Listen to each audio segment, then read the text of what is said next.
I'm Mr. Locking, and this is 16 strategies to start the year off right as a new math teacher. We've been there. I've been there. You're looking at your first school year and you're wondering, what am I going to do? When am I going to do it? How am I going to set a good foundation for my learners?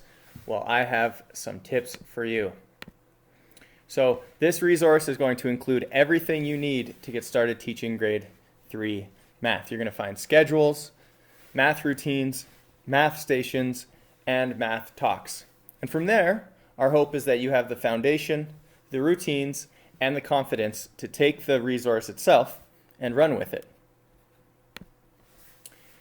What resource am I talking about? This is a remix of the SFUSD open resource for grade 3 math. So credit to the FSUSD for their original creation. This is an open resource, so we are allowed to take it and use it.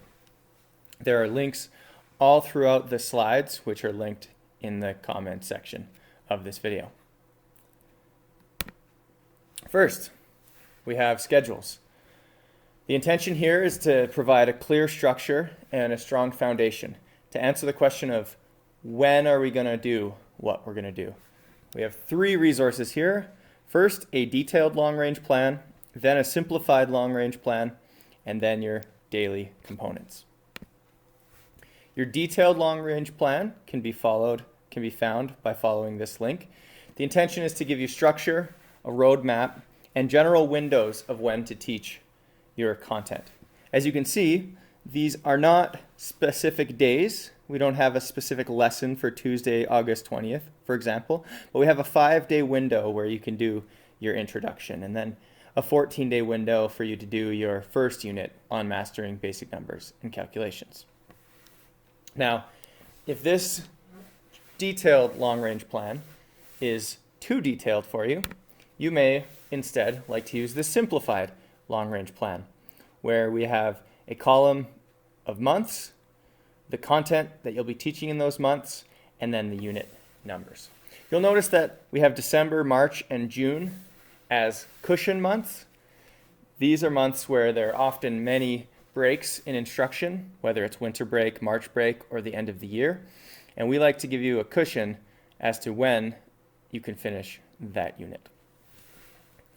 All of our units have links to the Alberta Program of Studies: number, pattern, shape and space, statistics, and probability. Overall, if you are an Alberta teacher, you may need to make sure to supplement with especially some patterns and relations.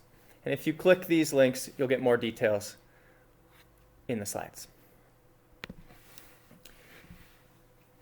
For this math, you'd like to have these 4 daily components: lessons, where you launch, explore, and summarize; daily routines; math talks; and learning stations.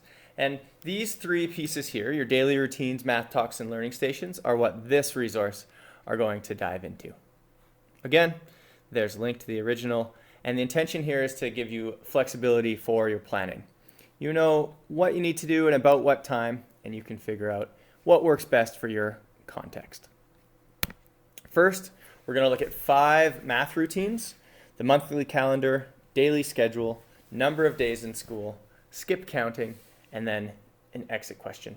The intention here is to continually revisit abstract concepts in a concrete context, and with the same routine, but more complexity over time. The first routine is a monthly calendar. The intention here is to give the students a sense of time. It should happen every day, and there are many activities that you can do, including reviewing months and days and years, looking at patterns, and skip counting.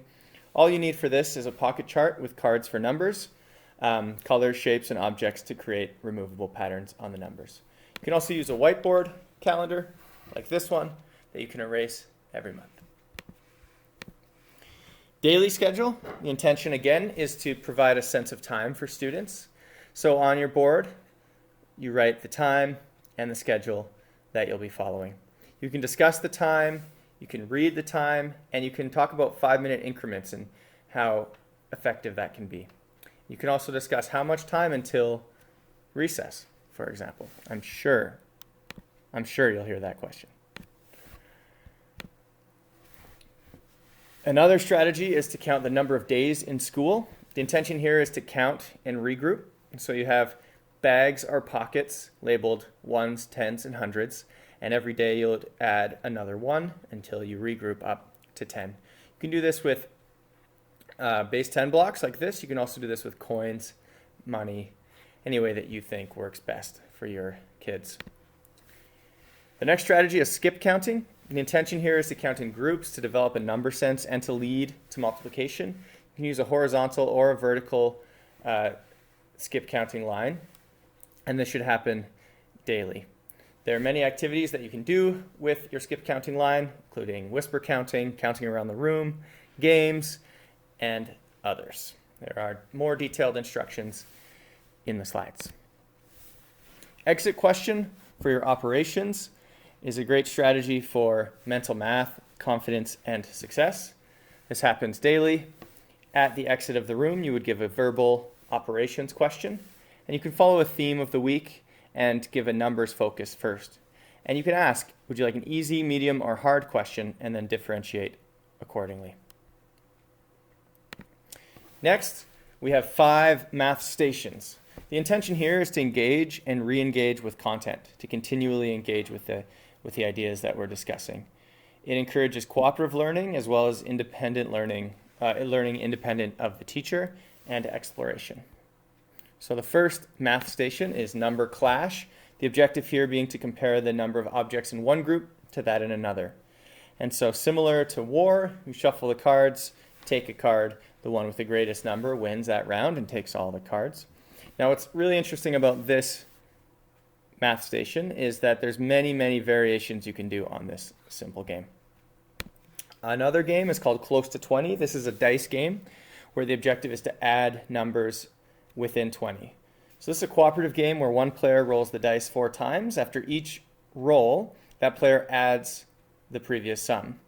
Then that player decides whether on the 5th roll they would like to roll or not, because the goal is to get to as close to 20 as you can without being over.